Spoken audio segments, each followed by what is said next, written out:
And EHOME doesn't have too much time to think. 35 seconds now. They draft, it's good for them. Could this be a situation where we see, Enigma 4 instead? I think it's Enigma 4, yes. They want the core Lasher to push. But it's gonna be Lash, middle, Wraith King carry. They might just pick another offlaner now.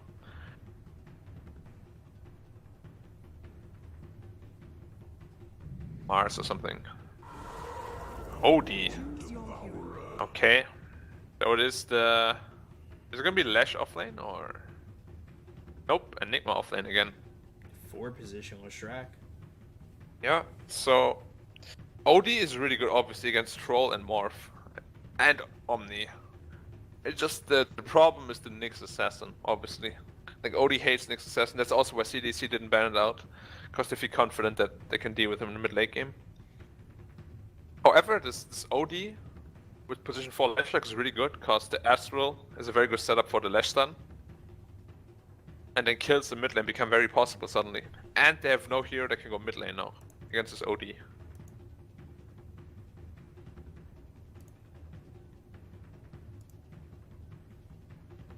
So I do like what EHOME has, but given enough time, which I feel like we've been saying that a lot, where given enough time, a team can do it, but those teams haven't been given the time. Like, these games have fallen apart at the laning phase really quickly.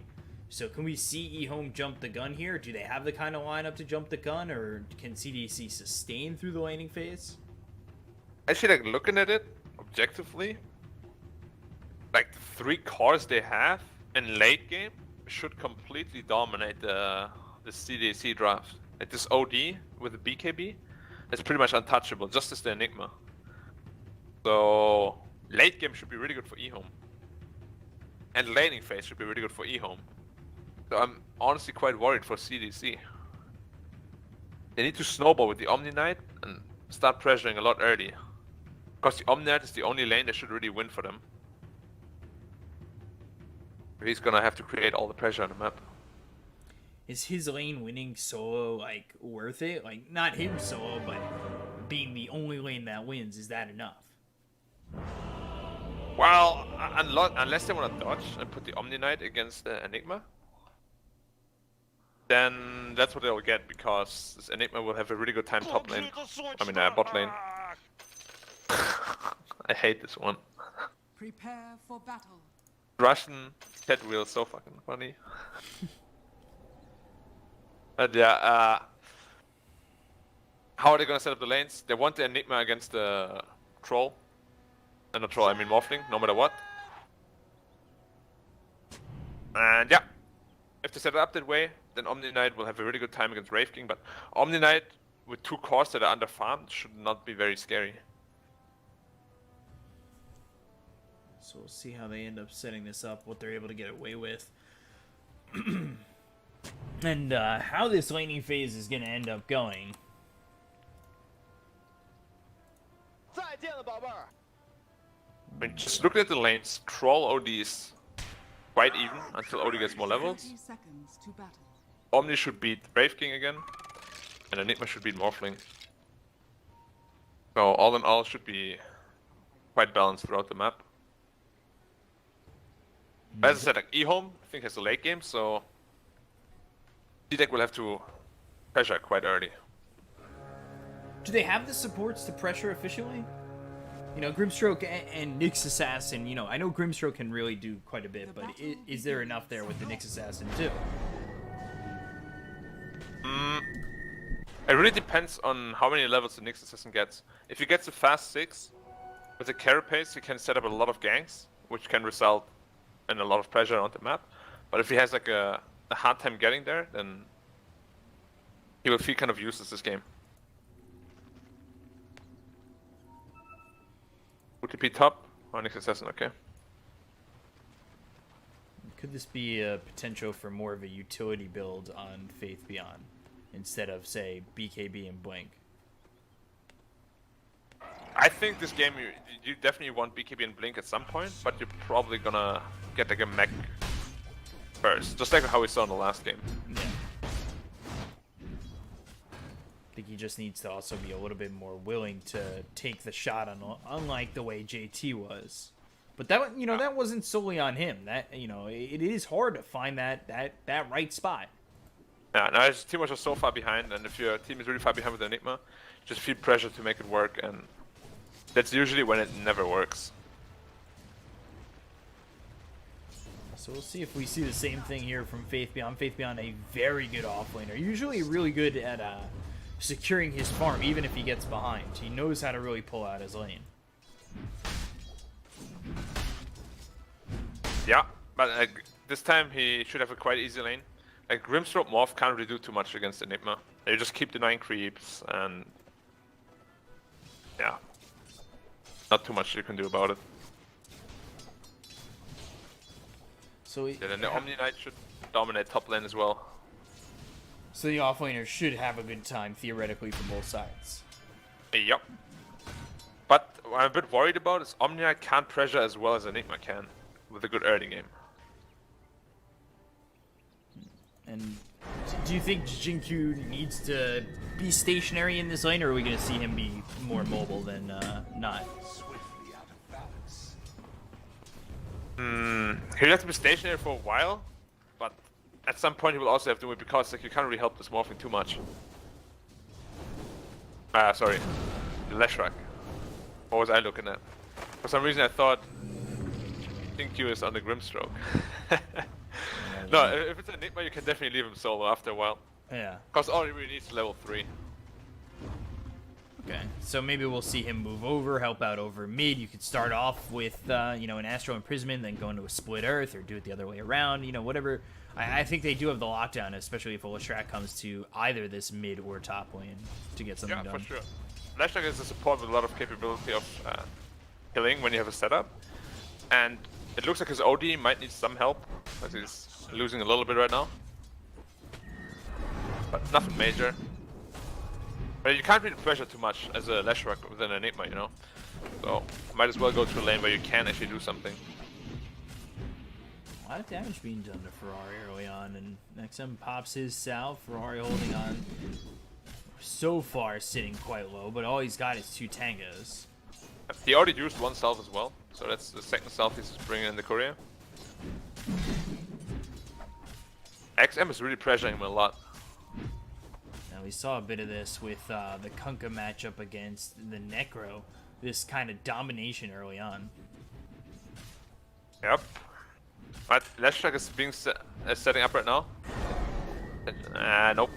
Timing won't work out. Might still be able to pull something on the run. But with James there, I'm not too sure he still wants to commit to this. Jinkyu avoids the stun, and they bring Victoria over. So some rotations coming out from CDEC, opening up a lot of space here for EHOME. Yeah, exactly what they needed. They wouldn't have gotten the kill even if the stun connects, because the troll was out of mana. Like, TP rotations were like a bit panicky, But at the same time, Morph against Enigma, you don't really care about having your support there or not. So this lane kind of quieting down, and in bottom is Faith Beyond just continues to farm. They do bring Victoria back, but that's no surprise. The only question and only potential surprise is if they can really do anything bottom to Faith Beyond to punish him. Yeah. Actually, I'm quite surprised about the top lane. Wraith King is getting complete free farm, and Omninet is being the one getting pressured heavily. Might actually die here if you want to fight for the rune. There's still a mango available on the Wraith King. Takes the stun. And now we'll see how much he wants to chase. There was a little misplay by Wraith King. He didn't wait until the Grace ran out to stun him.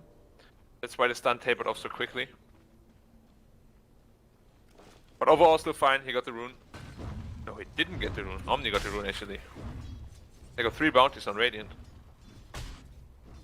So actually a bit of a win there for CDEC, despite the harassment that they've been taking. Yeah, but this mid lane is going to get harder and harder for the troll. He'll probably have to go jungle relatively soon. When OD hits 6 most likely. Enigma just retreating to the jungle now, farming up there, which gives more of complete free farm though. Should you be willing to give him that kind of free farm for just a moment while you try to farm up the jungle a little bit? Right, seeing a top fight happen. Not really much. But they've got the Inkswell, so that does scuttle a Shrek and give them enough closure to get themselves first blood. They'll take out Jinkyu, they'll look over at Innocence. The Wraithfire Blast slows down this CDEC lineup, but one shot away from dead is Innocence. And Stroke. Stroke of Fate gets it. Nicely done. Very well done, yep. Radiant structures are fortified. We kind of see the same thing that happened in our first series that we cast today. Teams are trying so hard to shut down this Omni Knight and kill him, but he just doesn't die. And then his team turns it around. Because they have nothing available anymore. Yeah, having all this sustain early, you try to throw everything at this Omni Knight, and then you've got nothing left, and then you've got to run. Yeah, people are really not used to this new Heavenly Grace yet. We're still going after him, but again, to no avail. Yeah. New Heavenly Grace is super good for laning. And it's not even that he's got 3 or 4 points in it, it's just a single value point. Yeah. I mean, it's a 12-second duration with 50% status resistance. Yep, quick heal on a Grimstroke, won't get the kill either. The early game is going really well for CDC again. Something we said that need to happen for them for, to kind of have that belief that they were able to make something happen. So if they're able to keep this early game continuing in this fashion, I mean, things look good. Yeah. The Slasher might become a little bit useless. I'm surprised he hasn't done anything. He's tried, and to Jinkyu's credit, he's tried to get something done, but it hasn't worked out. I think his rotation to mid and top lane was too late. Like, he wasn't really needed bottom, he didn't do much. And instead, could have pressured the Omni Knight, but now Omni Knight is too high level and you can't really pressure him out of lane anymore. Double damage.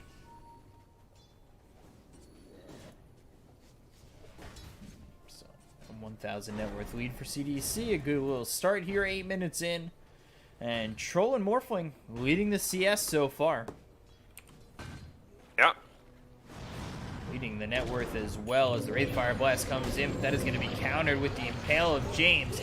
And there's the cast bouncing around, seeing what they can do with that one as rotation comes out from Froy with double damage, but Wraithfire Blast stuns up 1, 2, 3 for a moment, and the Stroke of Fate slows down the OD.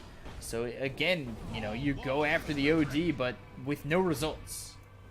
Yeah, this Heavenly Grace, did you see the Astral just tapered off in 2 seconds? This is gone. The ability is so strong.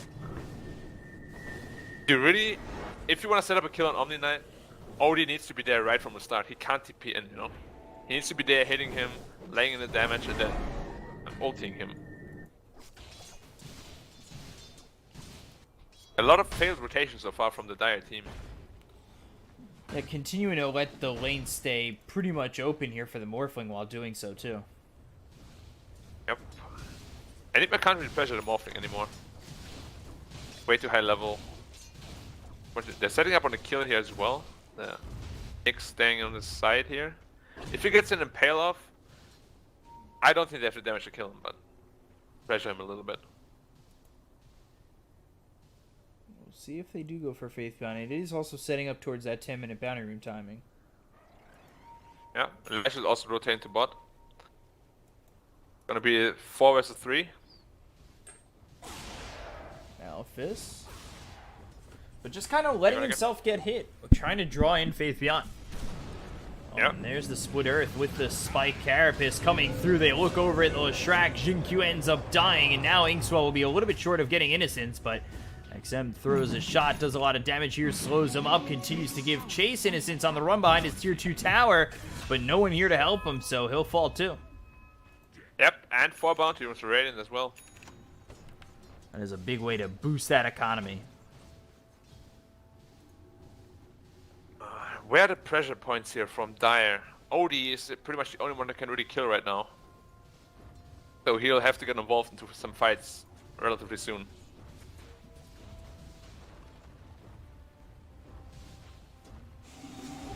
going for Kaya. A standard build. And Omniat is just having a free game again.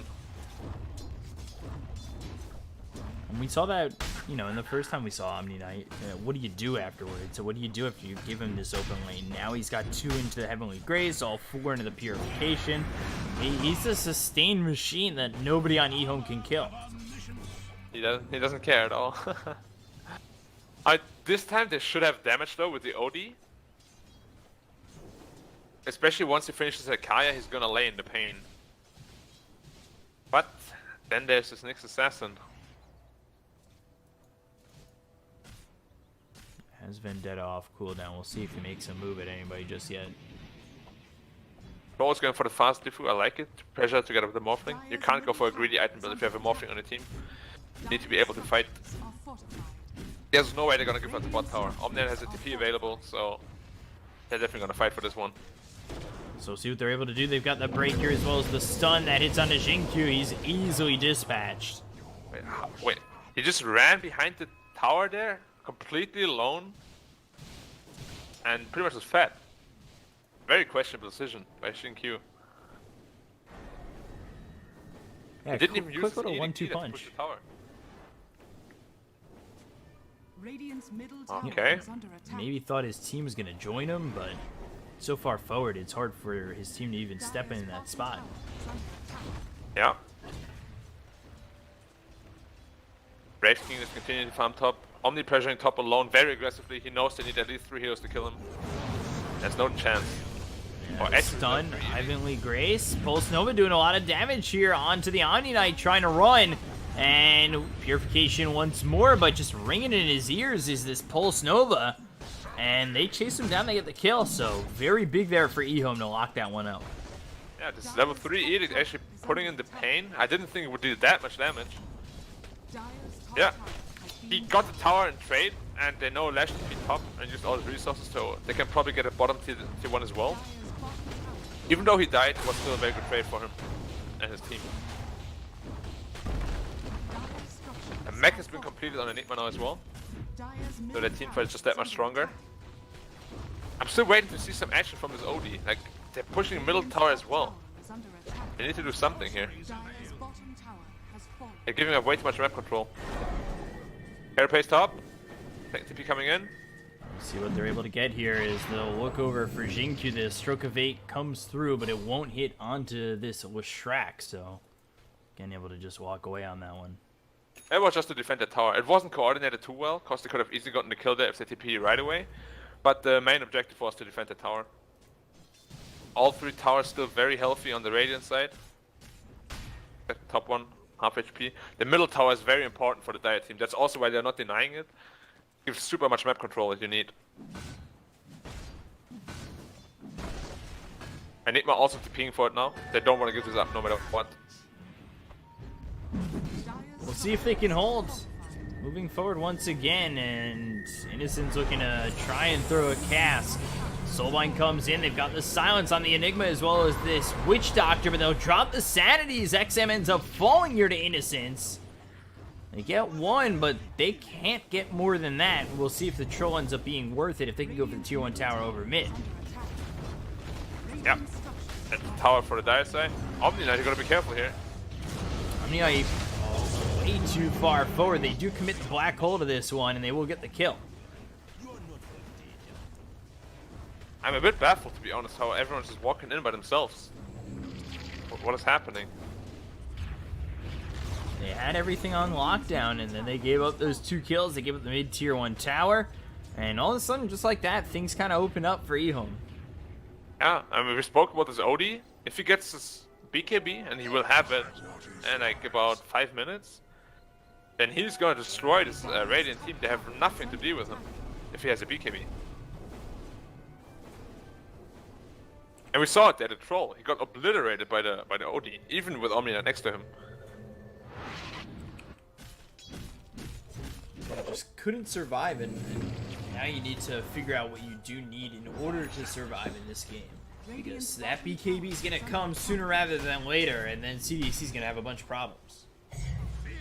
Yeah, I mean, the silver lining is they're going to get the mid tower now at least, Radiant's bottom tower is under which opens up attack. the map for them. has fallen. But they're more than likely gonna lose the bottom tower and trade. Troll has Diffusal up now. Once Troll gets a BKB, they also have a very strong timing for him, because then he also doesn't care about the OD, obviously. Radiant's bottom tower is under attack. Then it will depend on whether he can get Black Hole or not. Going straight into the Blink Dagger as well, on the Enigma. Radiant structures are fortified. I'm not seeing the very safe BKB into a Blink Dagger. This time just straight Blink Guardian Greaves. Yeah. Just wants to have that aura presence for his team. Dire's top tower. And Leshrac, thanks to those 2 kills on the Omni Knight, actually getting very far.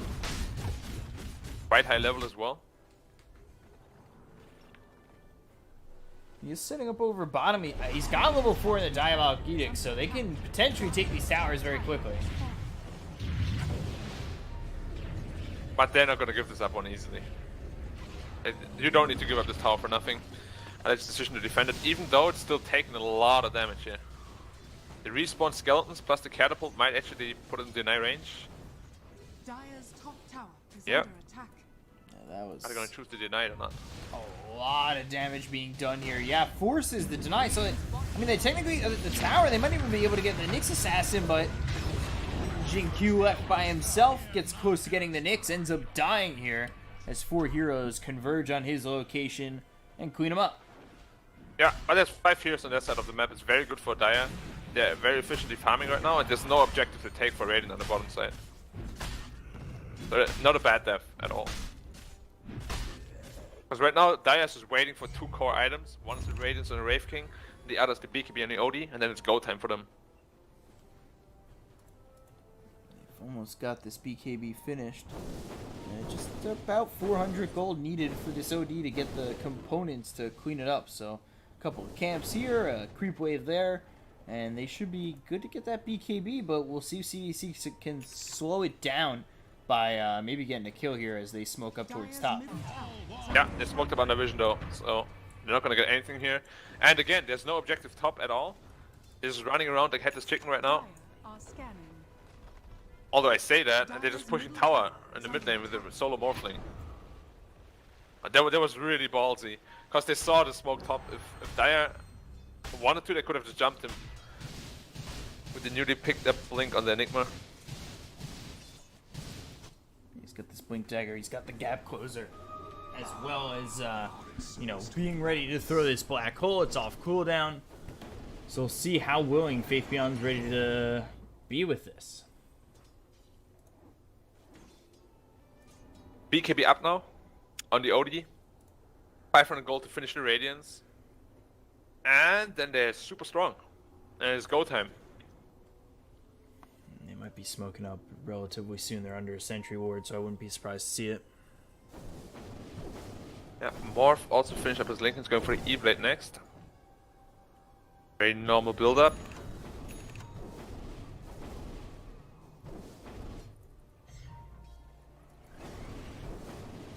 BKB picked up here for the OD. Yeah. He's going Blink Dagger next, too.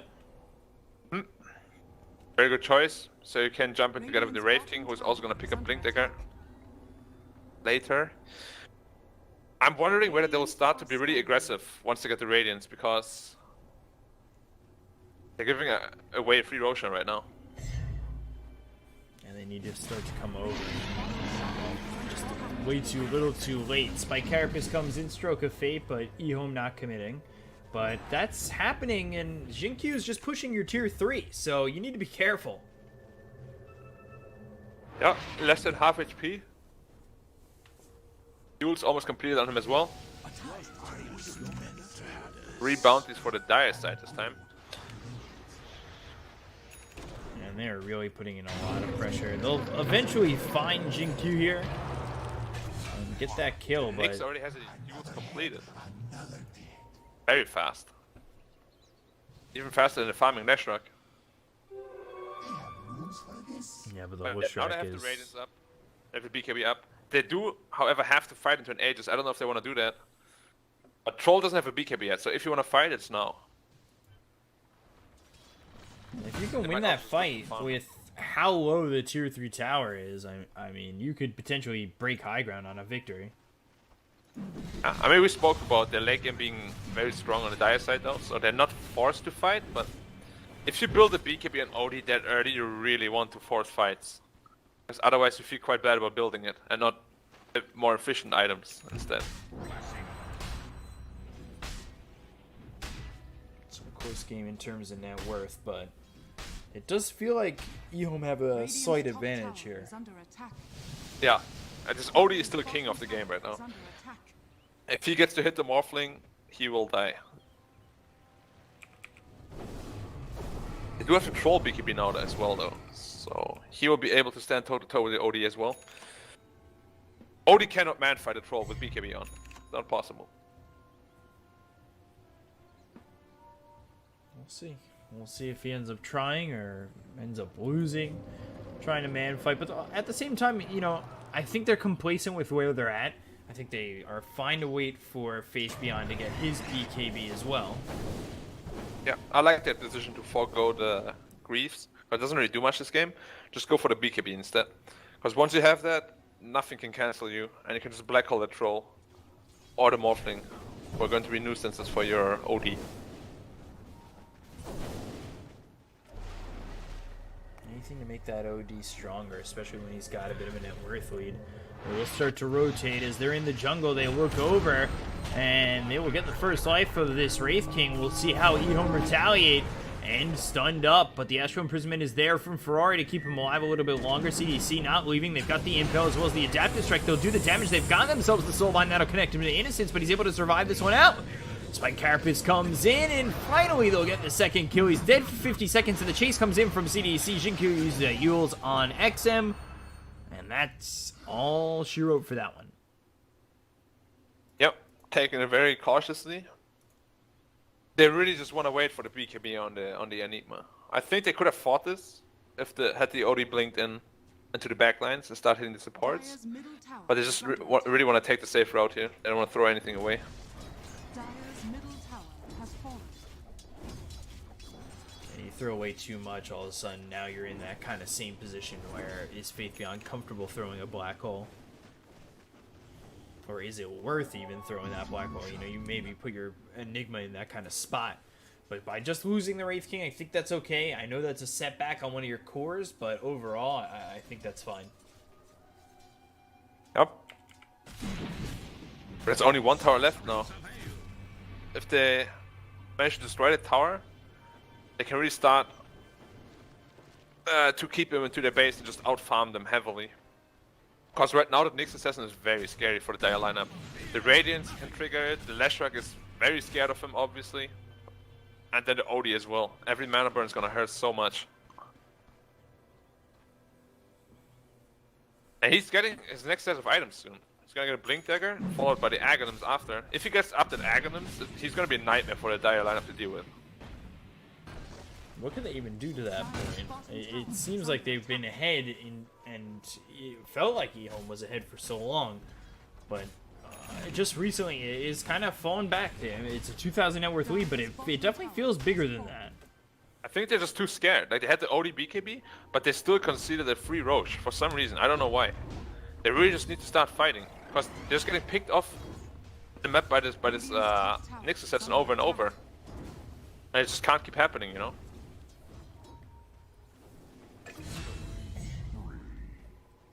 You would thank me. The AIDS finally run out,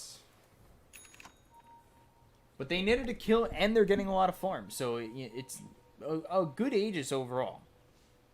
It is. But at the same time, though, there's this glooming threat of a BKB Enigma in this game, and it's a very scary one. Radiant's top tower is under attack. A tithe to the impurities. Radiant structures. 3 bounties once again for the Radiant lineup. They've gotten 3 of 4 in the last 3, like, sets. Yeah, they've had the bounty control pretty much throughout the entire game, except once where Dire got 3. But other than that, they've had their eyes set on the gold, and they've gotten that bounty room in 3 out of the 4 a couple times. So, you know, that boost in gold, that boost in the economy here for CDEC.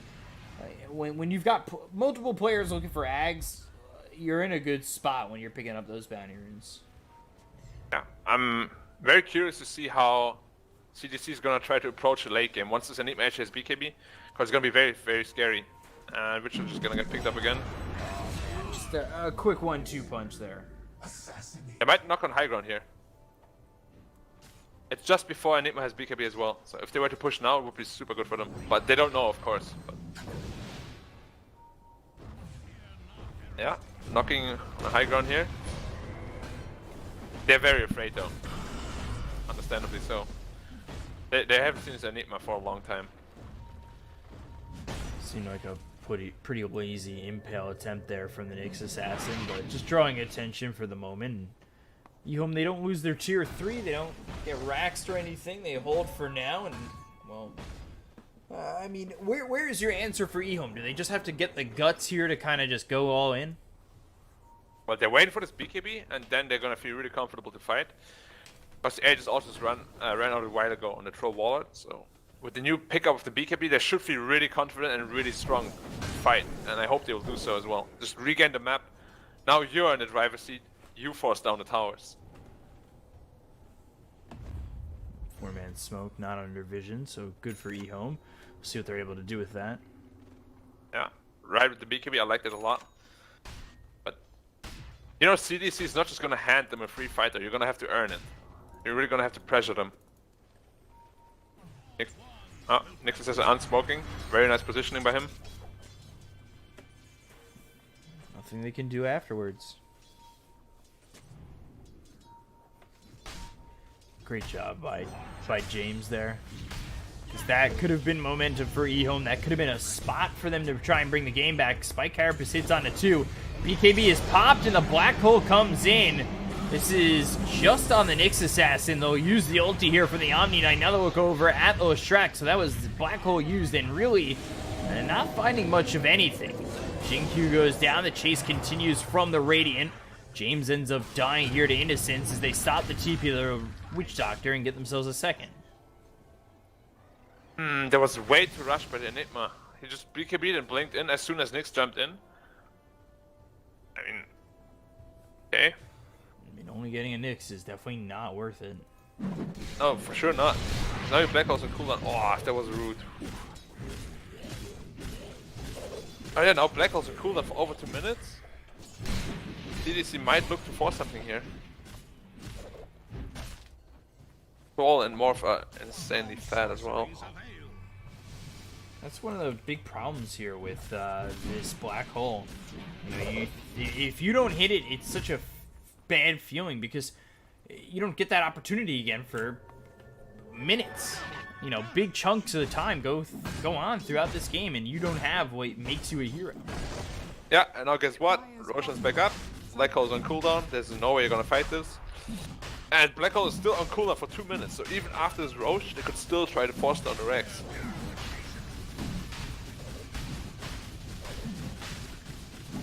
Easiest Roche ever. Man, no Okay, he's going contest. for the Morphing this time. Because Troll, of course, is the BKB. There's no threat to him. And just gonna run straight down middle, I think. Or are they? Are they debating me?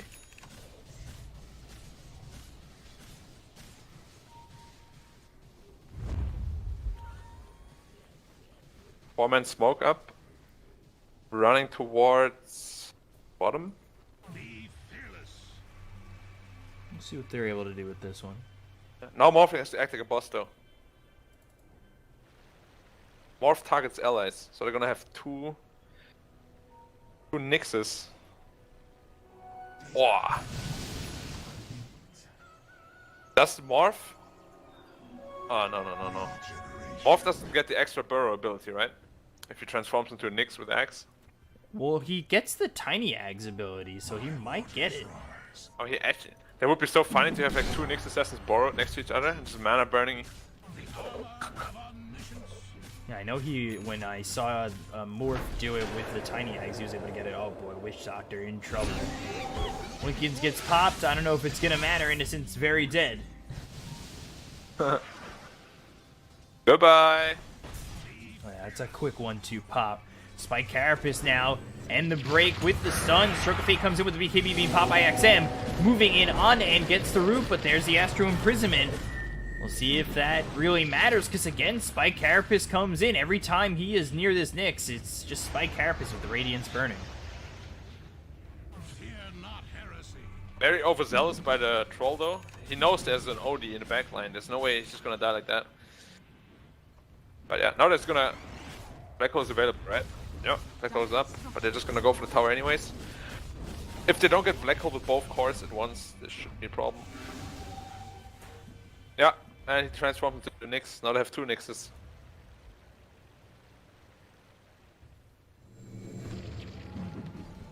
Just looking to slow siege this. Sorceries avail. They have to be really careful. This morph can carapace you now as well. They like don't get baited by this. Eve moves forward, continues to chip onto this tier 3. Just blowing off Ferrari! And great black hole. It's on to 4. We'll see if this is the turnaround they can get. Ferrari buys back and uses that Sanity's Eclipse. Gets the kill on all 3 heroes real quick. Looks over at Victoria. That's going to be a 4th. Could be a team wipe as they look for the Morphling. They've got the stun. Pops the Lincolns. Looks over at Eve. Faith Beyond moving forward. That was finally the black hole that he was looking for. They've got the Yules. They'll hit the stun, and this could be the team wipe they need. Waveform, high ground, perfect position. Oh. Just able to get out. Yeah, well done by the morphling, but this is one of those scenarios where you bait yourself. You blow up this OD, and everyone's like, ah, let's go, let's go. And then it's Enigma sees a perfect opportunity and just black holes 4 heroes. Reset, there's no answer to the BKB black hole. Gets it on 4, and it's just gonna get completely demolished. It was, however, a buyback on the OD, of course. And black hole's on cooldown again. You can see the gold lead is still 8k in favor of the Radiant side. By no means was it like a GG moment or anything, but it's what they needed to get back into the game. Now they have DD, Morphling, and straight down back middle again. No OD ult, no black hole. Let's go. So let's see what they can do this time. No buyback on the OD either, so you get blown up like that. And, well, that's it.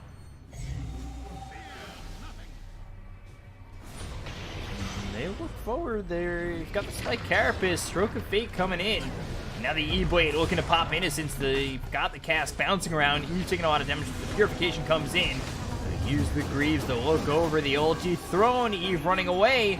He's able to turn into the Omni Knight and Purification himself. He's gotta be careful with that Maledict. Yeah, like I don't know why he changed heroes, because the Omni would have taken 0 damage. Oh, Lash is trying to split push bottom Rex. Yeah, he's trying to get that tier 3 first, but they're gonna glyph it up and well, they don't send anybody back just yet, but we'll see if Leshrac is persistent because they've also got top pushing it. Yeah, that's the sole reason they did not lose the mid-Rex right now, the Leshrac. Very well done by Shinkyu. Forcing them to retreat. And they might not be able to use his Aegis anymore. It should expire any moment now. Like in a minute or so. But look at that Nyx Assassin. 1000 gold away from the eggs.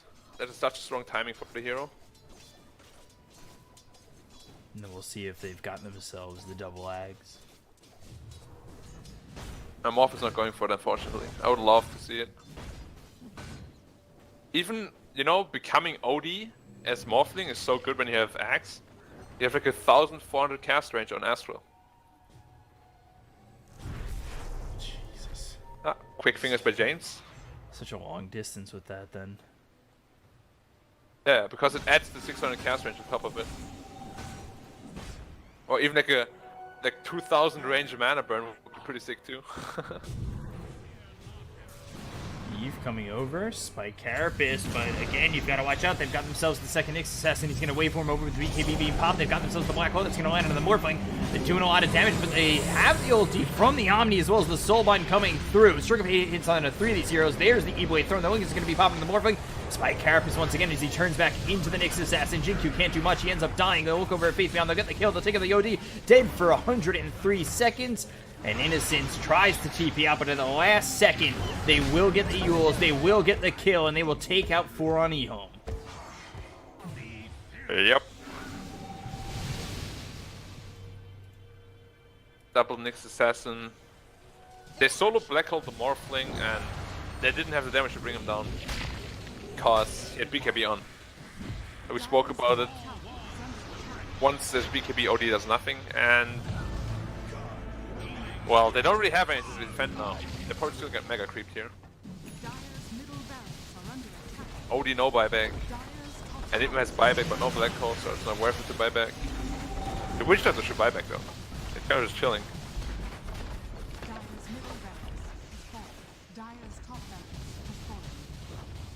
They're just gonna try and clean up these buildings, and they're taking out top, they're taking out middle, they'll look for bottom, could just be straight megas. They don't have OD for 40 seconds.